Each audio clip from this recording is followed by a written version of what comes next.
تو شک و شبہات پیدا ہوتے ہیں کہ آپ اس کو پولیٹیکل وکٹمائزیشن کے لیے استعمال کریں گے. تو اس میں سمجھ. اور پھر دوسری بات یہ اسلام صاحب کہ نہیں، لیکن محسن بیگ صاحب ایک بات فرمائیے گا کہ یہ اس طرح کے سخت قانون بنانا یا ایسے قانون جن کی مثال نہیں ہے وہ اس وقت کیا جو ماضی میں غلط ہوتا رہا ہے، وقت کی اب اہم ضرورت ہو سکتی ہے، ایف اے ٹی ایف کی ڈیمانڈز ہو سکتی ہیں کہ اس طرح کی سخت قانون سازی کی جائے، یا حکومت آپ کی نظر میں ایف اے ٹی ایف کا نام استعمال کرتے ہوئے یہ تمام تر چیزیں کر رہی ہے؟ اسلام صاحب، ایف ٹی ایف کی یہ ڈیمانڈ ہو ہی نہیں سکتی کہ آپ ایسے لاز بنائیں جو دنیا میں کسی جگہ ایگزامپل ہی نہیں ہے. یہ ہم خود سے کر رہے ہیں اور میں بالکل اس میں شور ہوں اس میں کچھ نہ کچھ لوگوں کی ذہنی صلاحیت نظر آ رہی ہے، یا ان کا انتقام اپوزیشن یا کچھ لوگوں کو ساتھ سکور سیٹل کرنا ہے. ان کو یہ اندازہ نہیں ہے کہ آج اگر آپ یہ لا بنا لیں گے تو یہ کل آپ کے خلاف بھی استعمال ہو سکتا ہے، آپ کے لوگوں کے خلاف استعمال ہو سکتا ہے. یہ نیب کا لا جنہوں نے بنایا تھا انہوں نے بھی نیب کے مزے چکھ لیے. اور اگر اپوزیشن آج آپ کو امینڈمنٹس کے لیے کہہ رہی ہے، یہ وہی اپوزیشن ہے جو پہلے گورنمنٹ کر کے گئی ہے. انہوں نے اس وقت لا اس لیے چینج نہیں کیا کہ وہ اپوننٹ کو رگڑنا چاہ رہے تھے، ان کی باری بھی آ گئی. اب اگر پی ٹی آئی یہ سمجھتی ہے کہ ہم لا چینج نہیں کریں گے کیونکہ ان کو فائدہ ہوگا یا اپوزیشن کو این آر او ملے گا، تو آپ میری یہ پروگرام ذہن میں رکھ لیں، ریکارڈ کر لیں. تھوڑے دنوں کی بات ہے، پی ٹی آئی بھی اسی نیب کے لا کے اندر، لوگ ان کے اندر بھی جائیں گے، پکڑے بھی جائیں گے، اور یہی لا پھر ان کو چینج کرنا پڑے گا. اس وقت بھی پھر یہی کہا جائے گا کہ پی ٹی آئی بھی این آر او مانگ رہی ہے. یہ لا زمینی حقائق کے خلاف ہے. کسی بھی انسانی یہ بڑی آپ نے بڑی پردے کی بات کی. میں ذرا سولنگی صاحب کا بھی اس پر پوائنٹ آف ویو لینا چاہوں گا. سولنگی صاحب، یہ as a matter of fact ایک ریالٹی ہے کہ دو جماعتیں، جو دو بڑی جماعتیں اس وقت ملک میں، پاکستان مسلم لیگ نون اور پیپلز پارٹی، وہ دونوں سائیڈز دیکھ چکی ہیں. وہ اقتدار کا بھی مزہ چکھ چکی ہیں، وہ اپوزیشن میں ہونے کا بھی، یا بہت کم تعداد میں اپوزیشن میں ہونے کا بھی. یہ تمام تر چیزیں وہ ماضی میں ایکسپیرینس کر چکے ہیں. وہ کیسز بھگت چکے ہیں، وہ مارشل لاز بھگت چکے ہیں. As a matter of fact, جو ابھی بیگ صاحب نے بات کہی، پاکستان تحریک انصاف کے لوگ شاید یہ ابھی تک ریئلائز نہیں کر رہے کہ 2 سال گزر گئے، 3 سال کے بعد ان کو واپس عوام میں جانا ہے، الیکشن میں جانا ہے، اور لازمی نہیں ہے کہ یہ اقتدار میں آئیں. یہ اگر دوسری سائیڈ پہ ہوئے تو بہت ساری باتیں جو یہ آج کرتے ہیں، بہت ساری چیزیں جو یہ آج کہتے ہیں، یہ ان کے گلے پڑ سکتی ہیں. یہ میرے خیال سے اس جماعت کو آپ کی کیا رائے ہوگی؟ اس کو وقت لگے گا شاید اس بات کو سمجھتے ہوئے اور عملی طور پر جب یہ اس کو فیس کریں. ایسا ہے کہ مجھے ابھی تک تو اس سرکار کی طرف سے کسی قسم کی کوئی سنجیدگی نظر نہیں آ رہی.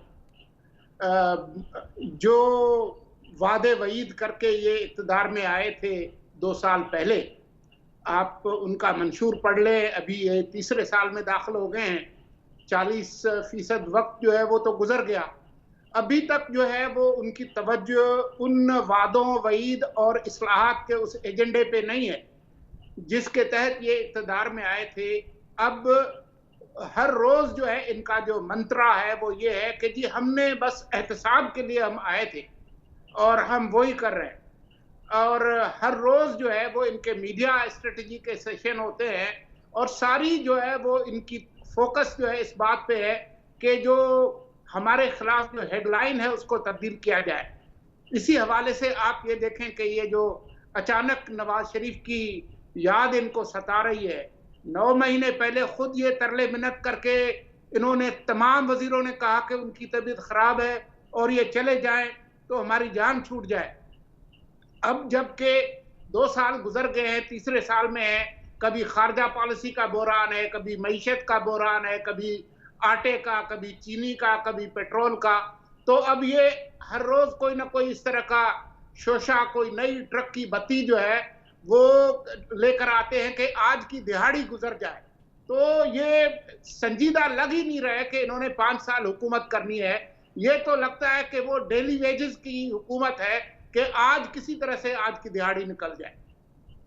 آج کی دہاڑی نکل جائے، یہ بظاہر آپ کو ایسا لگ رہا ہے، لیکن وہ تو کہتے ہیں اب ثمرات ملنے کا وقت ہے. محنت ہم نے کر لی، اب 2 سال گزر گئے، اب عوام کو جو وعدے ہیں وہ پورے کر کے دکھانے کا وقت ہے، ان کو ڈیلیور کرنے کا وقت ہے. ماضی کے 2 انٹرویوز جو ہیں ابھی جو ہوئے حال ہی میں، وہ بڑے دلچسپ تھے 2 انٹرویوز، اور 2 بڑے میڈیا ہاؤسز، ایک وزیر اعلیٰ پنجاب اور ایک وزیر اعظم عمران خان صاحب خود.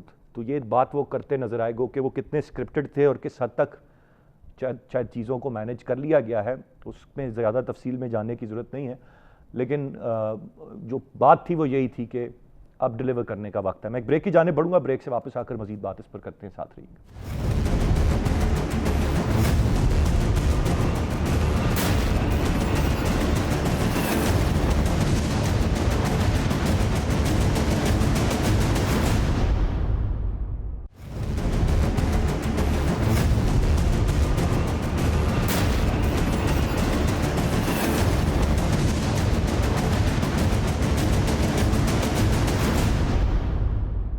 جی ویلکم بیک۔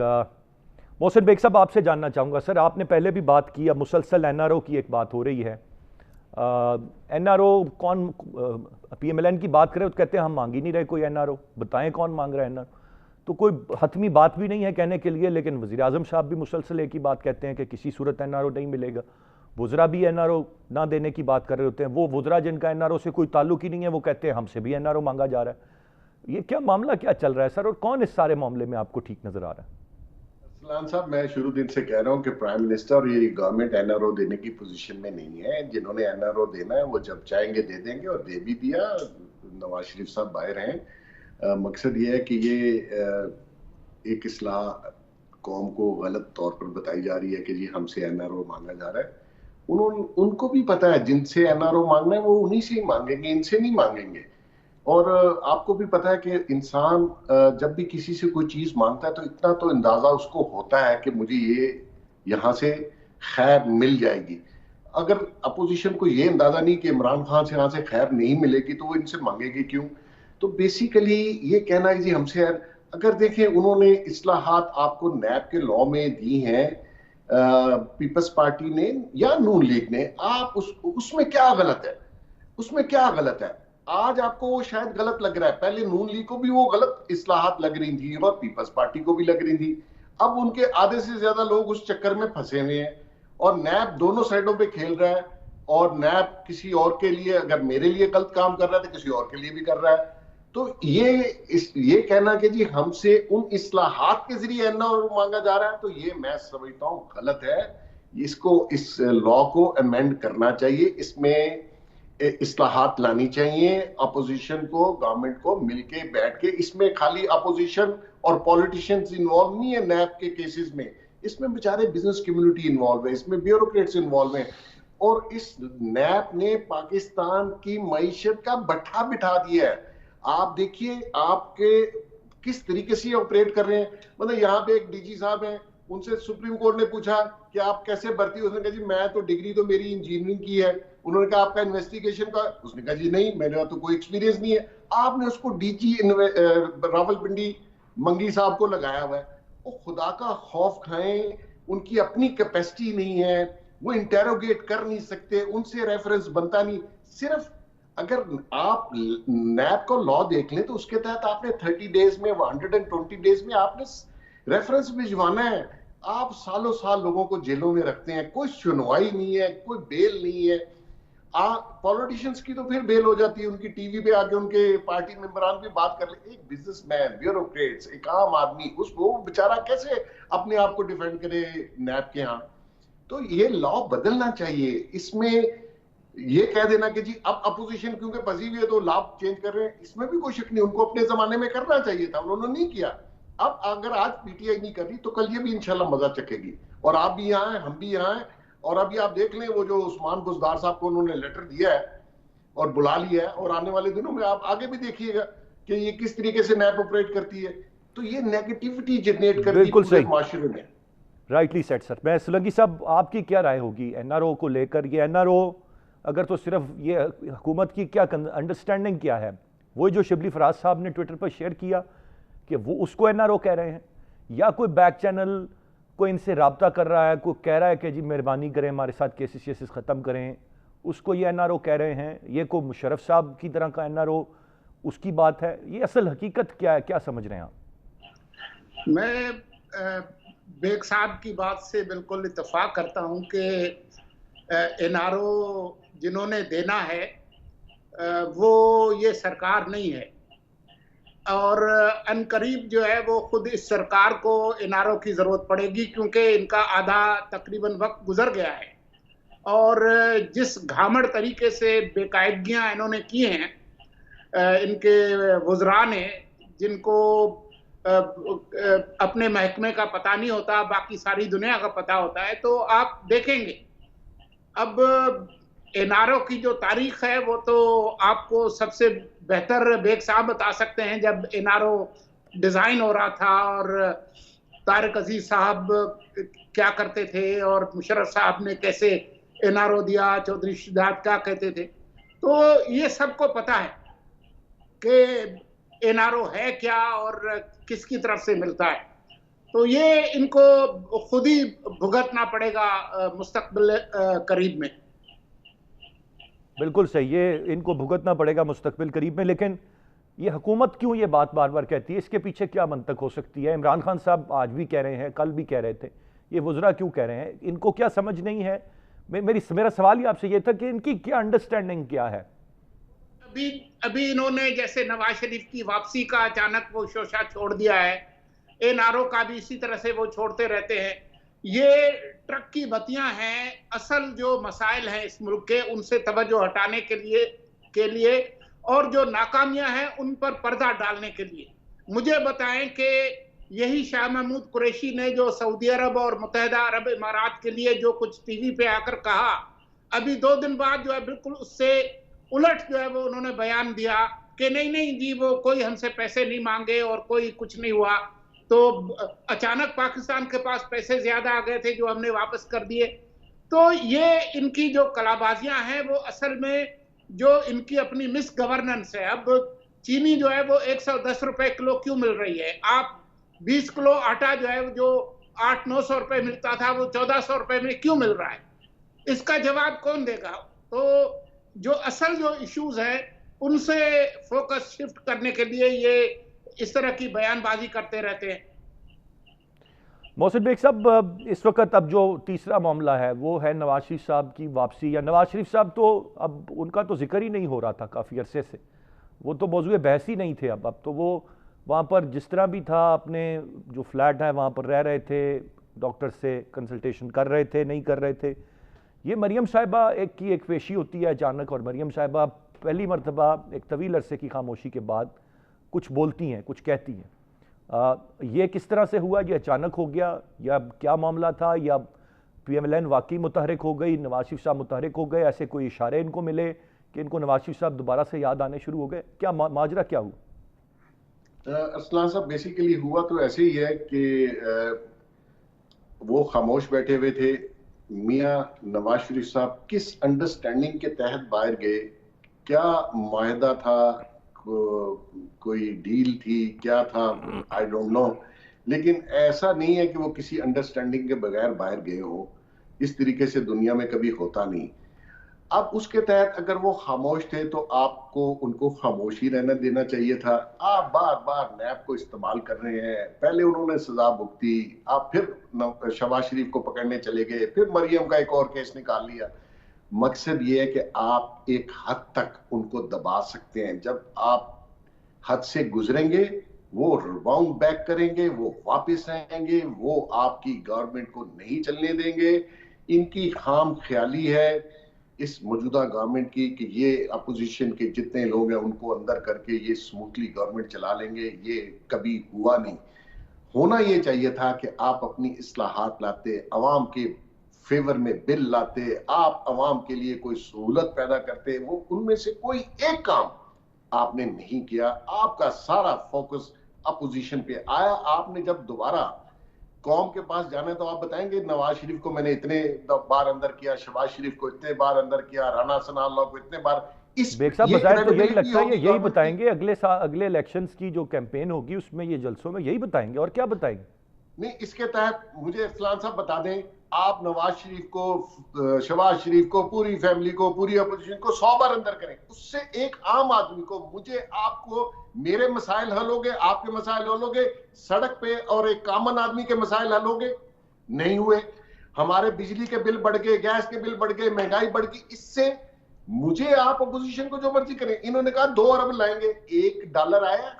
ایک بندے سے وصولی ہوئی, ایک کا کیس فائنل ہو کے نیب کورٹس میں گیا ریفرنس, نہیں گیا. مقصد یہ کہ آپ قوم کو کسی اور طرف لگا رہے ہیں. آپ نے جو کام کرنے تھے خدا کے لیے وہ کریں, قوم پہ چھوڑیں. آپ ان کو ریجیکٹ قوم نے کیا تو آپ کو ووٹ دیا, آپ پھر ان کے پیچھے پڑے ہوئے. نواز شریف صاحب نے وہاں سے ایک ٹیلی فون کیا, پینک کریٹ ہو گیا, ہم اس کو صاحب لیکن یہ تو کہتے ہیں ہمیں ووٹ اس لیے دیا ہے, ہم نے ان کا حساب کتاب کرنا ہے. یہ تو پہلا نعرہ ہے ان کا سر جی نعرہ ہے, نعرے ان کے اور بھی ہیں, منشور دیکھ لیں جو وعدے کیے تھے اس میں اور چیزیں بھی تھیں نا جی. اگر آپ نے صرف اچھا نواز شریف صاحب کو اندر کیا, وہ تو باہر بیٹھے ہیں لندن میں, آپ لے آئیں واپس, میں دیکھوں گا آپ کیسے واپس لاتے ہیں ان کو. وہ لا ہی نہیں ہے یار, کوئی لا ہی نہیں ہے. آپ خام خواہ کیوں روز ہیڈ لائنز بنواتے ہیں, مذاق اپنا اڑواتے ہیں, لوگوں کو بتا دیا جی لے آئیں, کیبنٹ نے فیصلہ کیا. بھئی آپ کون ہے فیصلہ کرنے والے؟ وہ گورنمنٹ آپ کو دیتی ہے, وہ کورٹ کے تحت آپ سے باہر گئے ہیں, وہ نہیں آ رہے, آپ لا کے دکھائیں. آپ اتنے ملزم ہیں, وہ ہاں تو لندن میں تو بہت سے ملزم ہیں, آپ کوئی عام ملزم نہیں لا سکتے. میاں نواز شریف تو بڑا آدمی ہے. مقصد یہ ہے کہ آپ اپنا ٹائم ویسٹ کر رہے ہیں اور قوم کو گمراہ کر رہے ہیں. بالکل صحیح. سولنگی صاحب اب جو سچویشن ہے سر, اس پر میں چاہوں گا اگر آپ اپنی رائے دے دیں مجھے. ایک طرف تو یہ کہ جو پاکستان تحریک انصاف کا ہارڈ کور ووٹر اور سپورٹر تھا, جب نواز شریف صاحب یہاں سے جا رہے تھے تو ان میں نے بہت مایوسی دیکھی. وہ پہلی مرتبہ تھی جب میں نے دیکھا کہ بہت سارے لوگوں نے گیو اپ کیا اور بہت زیادہ تنقید کی اپنی اس جماعت پر جس کو ووٹ دیا تھا, جو ہارڈ کور ان کے سپورٹر تھے. اب وہ یہاں سے چلے گئے, پھر ان کا ووٹر سپورٹر واپس پی ٹی آئی کو سپورٹ کرنا شروع ہو گیا کہ چلیں جی خیر ہے. پھر وہ خبروں سے باہر ہو گئے نواز شریف صاحب, مریم صاحبہ خاموش ہو گئیں, تو معاملہ دب گیا تھا. اب یہ دوبارہ سے انہوں نے اٹھایا کہ ہم نواز شریف کو واپس ملک میں لے کے آئیں گے. ابھی جو بیگ صاحب نے بات کہی, ساکھدار صاحب کو آپ نہیں لے کے آ سکے, اور کئی نام ہیں جو میں گنوا سکتا ہوں. اب اگر آپ نہیں لانے میں کامیاب ہوتے اور مسلسل آپ اس کو ہیڈ لائنز میں رکھتے ہیں, پھر آپ کی کتنی جگ سائی ہوگی. ایک سوال یہ ہے, اس پہ بھی رائے فرما دیں. ساتھ ساتھ مجھے یہ بتا دیں, از دیر اینی چانس کہ نواز شریف صاحب اب خود سے واپس آ جائیں اور ان کی سیاست دوبارہ سے زندہ اور ان کا ووٹر دوبارہ سے چارج ہو؟ دیکھیں یہ اگر چند دن بعد یہ معاملہ اس نتیجے پہ پہنچے گا, یقیناً پہنچے گا کہ نواز شریف کو یہ ان کی مرضی کے بغیر نہیں لا سکتے, تو اس کے بعد پھر یہ کیا کریں گے؟ وہ یہی کریں گے کہ وہ ایک نئی ٹرک کی بتی ایجاد کریں گے. وہ یہ ملک جو ہے وہ ٹرک کی بتیاں ایجاد کرنے میں بہت زرخیز ہے, ان کے پاس کارخانے لگے ہوئے ہیں, وہ کوئی نہ کوئی ایک نیا ایک شوشہ چھوڑ دیں گے. آپ یہ دیکھیں کہ ان کی پوری جو فوکس ہے وہ میڈیا اسٹریٹجی سیشنز پہ ہے, سوشل میڈیا ٹیمز پہ ہے, ٹرول فارمز پہ ہے, تو وہ کوئی نہ کوئی اور کوئی بنائیں گے. لیکن اصل جو بات ہے وہ یہ ہے کہ جب بھی یوم حساب ہوگا, الیکشن کا دن آئے گا, اس دن کیا کریں گے, یہ ہے وہ بات جو ان کو سوچنی ہوگی. اس کے بعد یہ کہاں جائیں گے, کیونکہ جو حالات ہیں وہ تو مسلسل خرابی کی طرف جا رہے ہیں. اب نواز شریف جو ہے وہ کب واپس آئیں گے, کیوں واپس آئیں گے؟ ہو سکتا ہے کہ کوئی ایسے حالات ہوں, الیکشن کے قریب ہو سکتا ہے کہ وہ واپس آئیں. فی الحال تو مجھے ان کے واپس آنے کا کوئی امکان نظر نہیں آتا. انہوں نے واپس آ کے کیا کرنا ہے؟ اصل میں تو ایک طرح سے اپوزیشن نے ان کو ایک انشورنس پالیسی دی تھی کہ جی ٹھیک ہے آپ اپنے طور پر حکومت کریں, کیونکہ کسی طور پہ بھی جب مولانا نے بھی دھرنا کیا تھا تب بھی اپوزیشن کی بڑی پارٹیاں اس میں شامل نہیں ہوئی, اور اس وقت مسلم لیگ نون کی بھی دلچسپی نہیں ہے کہ کوئی ووٹ آف نو کانفیڈنس ہو اور کسی طرح سے وہ اقتدار میں آئے. وہ کلیئرلی وہ یہ کہہ چکے ہیں کہ 2 سال کے لیے ہم نے نہیں آنا, الیکشن کرائیں جب بھی. الیکشن کے حالات نہیں ہیں, تو یہ تو ان کو ایک سنہری موقع کے طور پر لینا چاہیے کہ جو ٹائم ہے اس میں جو انہوں نے مینیفیسٹو میں وعدے کیے تھے وہ اس کو پورا کرے. اس طرف ان کی توجہ نہیں ہے. بیگ صاحب آپ کی کیا رائے ہوگی سر؟ کوئی چانس ہے کہ نواز شریف صاحب خود واپس آ جائیں, اور بے شک وہ جیل بھی جائیں, اور لیکن اگر وہ واپس آتے ہیں اور پھر کوئی ایکٹیویٹی جنریٹ ہوتی ہے تو جو نون لیگ کی سیاست ہے اس وقت جو بڑی حد تک جمود کا شکار ہے, اور شہباز شریف صاحب شاید یہ انڈرسٹینڈنگ ہے یا جان بوجھ کر اس طرح سے اس کو نہیں لے کر چل پا رہے, اس میں دوبارہ سے کوئی تیزی ہم دیکھیں کہ وہ آئے اور یہ کچھ اگلے 1 آدھ سال میں ہو جائے تاکہ ایک مومنٹم بڑا اسٹرانگ بلٹ اپ ہو جائے اگلے الیکشن سے پہلے؟ کوئی ایسی چیز آپ ہوتی دیکھ رہے ہیں؟ دیکھیں اسلان، اگر تو نواز شریف صاحب آ کے یہاں جیل چلے جاتے ہیں اور ان کے ذہن میں ہے کہ میں جیل میں بیٹھ کے اپنی پارٹی کو گائیڈ کر کے ایک احتجاجی تحریک چلاتا ہوں، تو گورنمنٹ کے لیے بہت سی مشکلات پیدا ہو جائیں گی. اور دوسری بات یہ ہے کہ دیکھیں ان کو جب سزا ہوئی تو کیونکہ بیگ صاحب سوری فار انٹرپشن، لیکن دیکھیں ایک خیال یہ بھی ہے اگر وہ یہاں جیل میں بھی ہوں گے، ہر جمعرات کو ان کی قیادت کے لوگ ملنے جا رہے ہوں گے، جس طرح سے ہم نے ماضی میں دیکھا ان کے تھرو نواز شریف صاحب کا بیانیہ اخبارات اور ٹی وی میں آ رہا ہوگا، اب کی طرح کی مکمل خاموشی تو نہیں ہوگی نا سر؟ بالکل صحیح ہے. اور میں دیکھیں یہ پریویس جب ان کو سزا ہوئی تو لندن میں تھے، ان کی مسز بھی بیمار تھی، وہ اپنی بیٹی کے ساتھ آئے اور آ کے جیل میں چلے گئے. مقصد یہ ہے کہ وہ میں نے جیسے پہلے کہا، وہ کسی انڈرسٹینڈنگ کے تحت ہی خاموش بھی تھے اور باہر بھی تھے. اگر یہ اتنا ہی شور شرابہ یہ کر رہے ہیں کہ جی ان کو واپس لانا ہے، تو میں سمجھتا ہوں اگر نواز شریف صاحب خود سے واپس آ گئے تو ان کا قد بہت بڑا ہوگا. اور وہ ان کے لیے اگر وہ سوچ کے یہ آئیں کہ میں نے جیل میں بیٹھ کے ایک مومنٹم کریٹ کرنا ہے اور اپوزیشن کو اور اپنی جماعت کو متحرک کرنا ہے گورنمنٹ کے انگیسٹ، جو کہ اس وقت حالات بنے ہوئے ہیں. حالات ایسے ہیں، ہر شخص، کوئی امیر اور غریب، نہ وہ بیچارہ بجلی کے بل پے کر پا رہا ہے، نہ اپنے بچوں کی فیسیں پے کر رہا ہے، نہ اس کے بزنس چل رہا ہے. حالات معاشی طور پر بہت خراب ہیں. اور اسی چیز کا خطرہ تھا کہ جو لوگ بیچارے ان امپلائڈ ہوں گے، حالات نہیں ہے، پرائیویٹ سیکٹر میں جابز نہیں ہے، بزنس کمیونٹی پریشان ہے.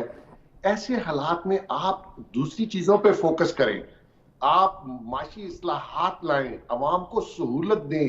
آپ کہاں اپوزیشن کے مطلب نواز شریف صاحب آ جائیں گے تو میری مشکلات حل ہو جائیں گی، وہ جیل چلے جائیں گے، مجھے میرے بچوں کا میرا روزگار چل پڑے گا.